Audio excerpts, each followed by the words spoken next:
अस्सलाम वालेकुम। ये बरसात का मौसम है, बारिशें बहुत ज़्यादा हो रही हैं। इस मौसम में जो आम बीमारियां हैं वो मलेरिया है, टाइफाइड है। क्योंकि मलेरिया इस मौसम में नमी बहुत ज़्यादा होती है, पानी बहुत ज़्यादा खड़ा हो जाता है, तो जो मलेरिया के जो मच्छर हैं ये बहुत ज़्यादा इसमें परवरिश पाते हैं। उसके अलावा टाइफाइड जो है ये गंदे पानी की, कंटेमिनेटेड वाटर की जो है ये बीमारी है, तो ये भी इस मौसम में बहुत ज़्यादा हो जाती है।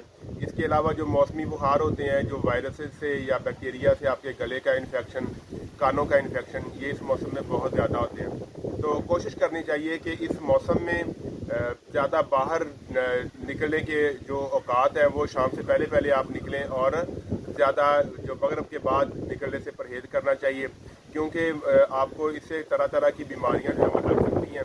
पानी को हमेशा उबाल कर पिएँ, उबाल के उसको ठंडा करके इस्तेमाल करें, या फिर फ़िल्टर वाला पानी जो है वो इस्तेमाल करें।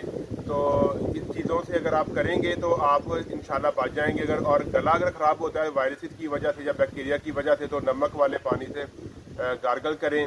और फिर अगर एक दो दिन में अगर वायरस है तो फिर एक दो दिन में वैसे आराम आ जाएगा। अगर नहीं आ रहा तो फिर अपने डॉक्टर के साथ कंसल्ट करें और उसकी मेडिसिन लें। इस मौसम में ये छोटी छोटी एहतियाती तदाबीर ज़रूरी हैं, ताकि आप अपनी जो एक लाइफ है उसको अच्छे तरीके से मेंटेन कर सकें।